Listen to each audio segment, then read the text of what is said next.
AC generate होने से secondary में भी एसी बनने लगता है। साथ ही साथ इसकी अगर आप पिनों की संख्या देखें तो 1, 2, 3, 4, 5, 6 है, लेकिन मुख्य रूप से ये और ये प्राइमरी है और ये दोनों क्या है, फीडबैक वाइंडिंग कहलाता है।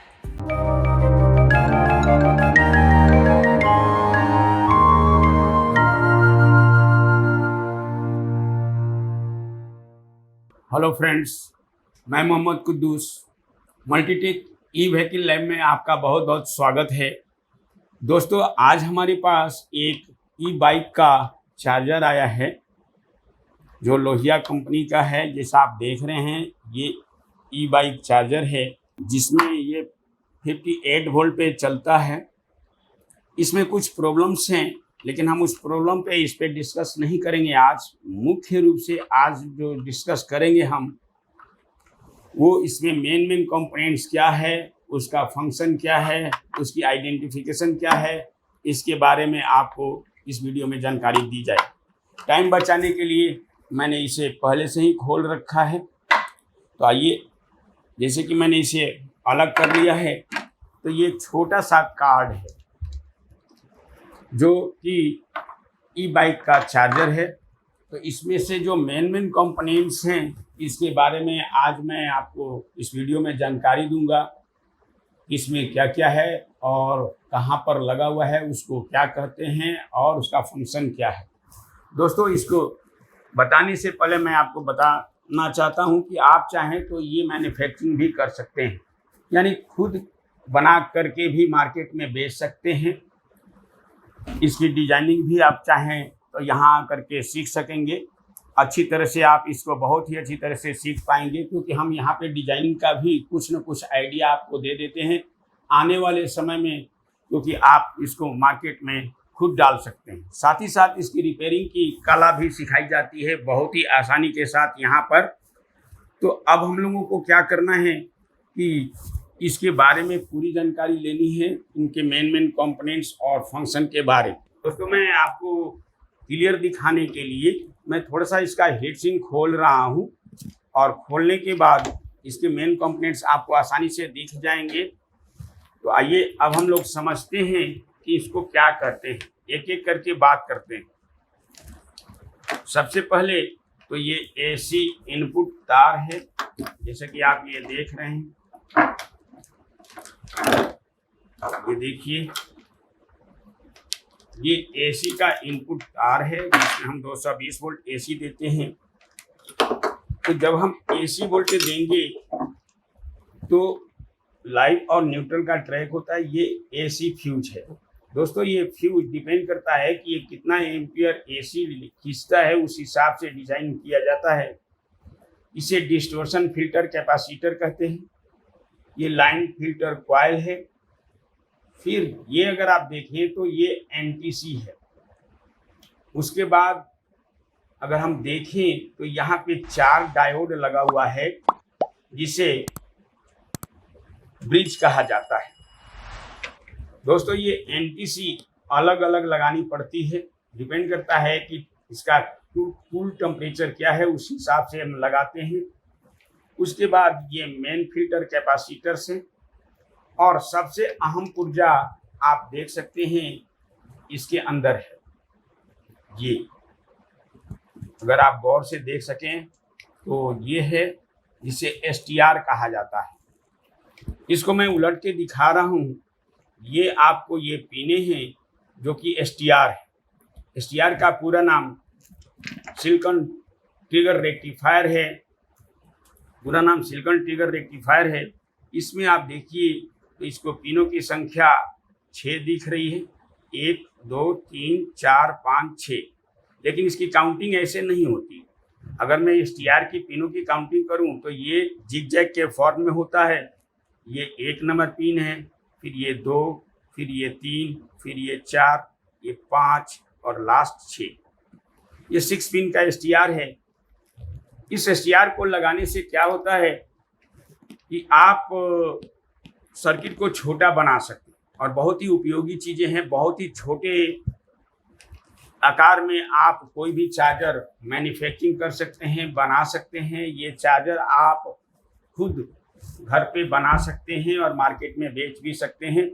अगर आप चाहते हैं कि इस तरह का बाइक का चार्जर वगैरह बनाना सीखना चाहते हैं, यानी रिपेयरिंग के साथ साथ मैन्युफैक्चरिंग यूनिट को भी डालना चाहते हैं, तो आप हमारे यहाँ ज़रूर ज्वाइन कर सकते हैं। तो आइए दोस्तों, इसके बारे में थोड़ी सी जानकारी और दे दूं कि इसको हम कैसे पहचानेंगे इन पिनों को। तो देखिए दोस्तों, इस पे हमें 300 वोल्ट आता है इस पिन पर, और ये मुख्य रूप से इस कैपेसिटर के द्वारा और ब्रिज के द्वारा बनता है। जब हम 220 वोल्ट एसी देते हैं तो ब्रिज और कैपेसिटर मिल करके 300 वोल्ट डीसी में कन्वर्ट कर देता है। लेकिन अगर आप उसको थ्योरी बेस पे समझना चाहें या प्रैक्टिकल बेस पे समझना चाहें, तो ये सारा कुछ यहाँ पे सिद्ध किया जाएगा कि 220 वोल्ट एसी 300 वोल्ट डीसी में कैसे बदल जाता है। हालांकि नेचुरल वोल्टेज 311.25 वोल्टेज होता है, लेकिन हम लोग उसे 300 ही बोलते हैं। तो ये वोल्टेज जब आती है, 300 वोल्ट जब ये आती है, तो सबसे पहले आप ये देखिए प्लस पॉइंट आया है, ये आपको एसएम ट्रांसफार्मर, ये एसएम ट्रांसफार्मर है। तो ये एसएम ट्रांसफार्मर की पिनें यहाँ पर एक पिन है और दूसरा यहाँ से ये जुड़ी हुई है, ये 300 वोल्टेज यहाँ पे आ जाता है। फिर इसको एनेबलिंग करने के लिए, यानी एसटीआर को चालू करने के लिए यहाँ पे कुछ रजिस्टर लगे हुए हैं। जो रजिस्टर लगे हुए होते हैं जो ट्रिगरिंग वोल्टेज देते हैं, यानी एसटीआर को चालू करने के लिए वोल्टेज प्रोवाइड करता है। जैसे ही एसटीआर चालू होता है तो इस एसएम ट्रांसफार्मर के प्राइमरी वाइंडिंग में एसी जनरेट हो जाता है, और एसी जनरेट होने से सेकेंडरी में भी एसी बनने लगता है। साथ ही साथ इसकी अगर आप पिनों की संख्या देखें तो 1, 2, 3, 4, 5, 6 है।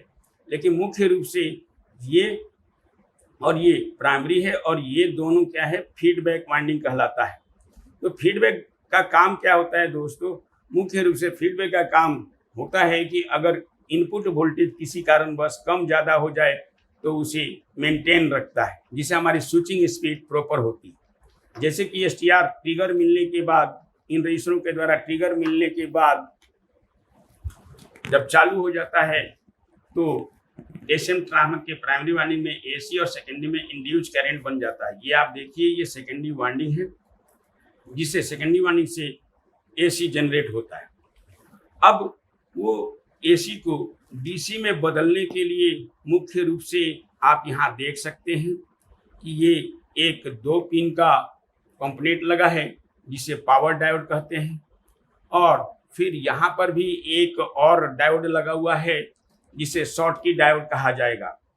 तो ये दोनों मिल करके क्या करते हैं, पावर को बूस्ट कर देते हैं, यानी डीसी में कन्वर्ट कर देते हैं, और यहाँ पर एम्पियर भी इंक्रीज हो जाता है।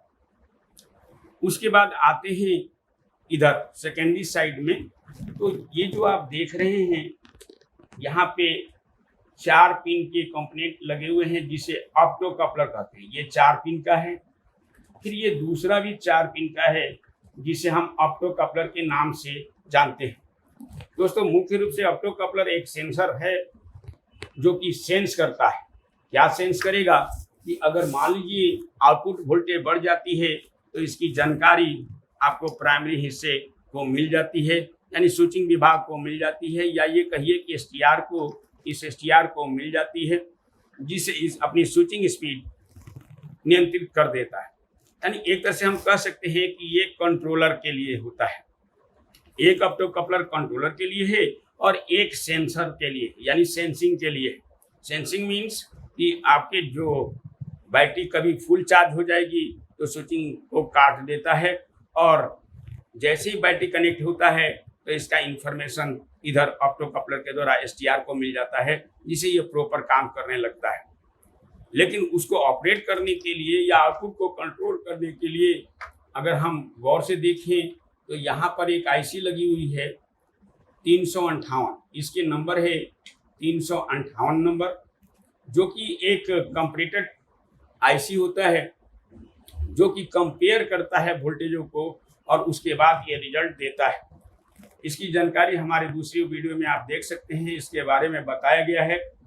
अब आगे बढ़ते हैं। ये मुख्य रूप से हम सिंपल भाषा में ये कह सकते हैं कि आउटपुट को ये कंट्रोल करता है। उसके साथ साथ यहाँ पे कुछ और ट्रांजिस्टर्स वगैरह लगाए गए हैं जो कि फैन को नियंत्रित करते हैं, यानी फैन के स्पीड को कंट्रोल किया जाता है।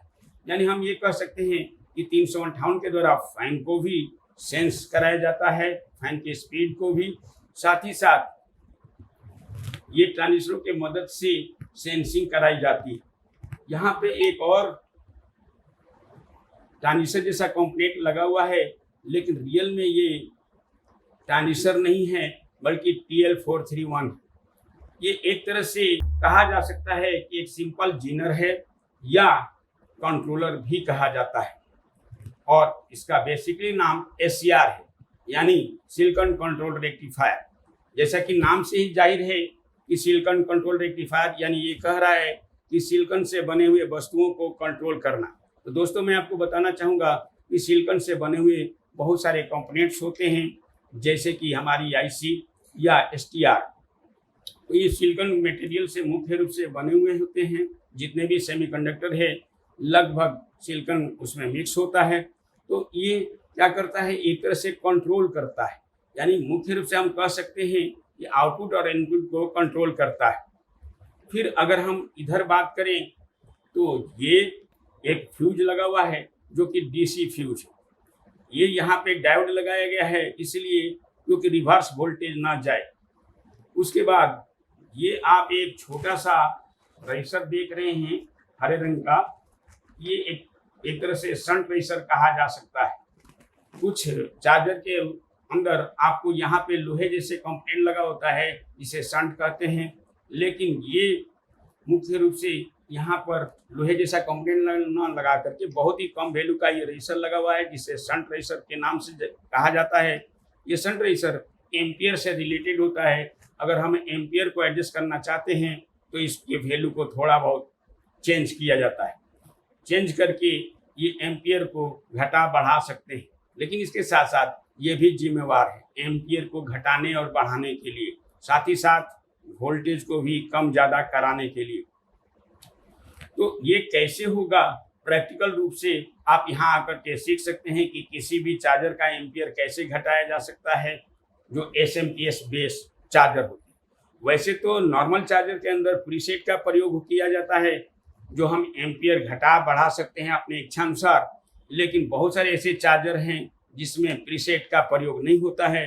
तो उसका एम्पियर कैसे घटाना है और कैसे बढ़ाना है आप यहाँ पर आकर के प्रैक्टिकल रूप से सीख सकते हैं। तो दोस्तों हमने इसके मेन कंपोनेंट्स के बारे में बता दिया। अब ये लास्ट है, लास्ट वाला पॉइंट में ये आप देख रहे हैं कि ये सीधा चला जाएगा बैटरी को, जिससे आपकी बैटरी चार्ज होना चालू हो जाएगा। तो ये सारी जानकारी हमने मेन कंपोनेंट के बारे में बता दिया है। अब हम लोगों को बात करना है कि अगर इसमें कोई प्रॉब्लम आती है तो उसको कैसे सॉल्व करना है। तो इसके लिए हम आपको दूसरे वीडियो में इसकी पूरी जानकारी देंगे।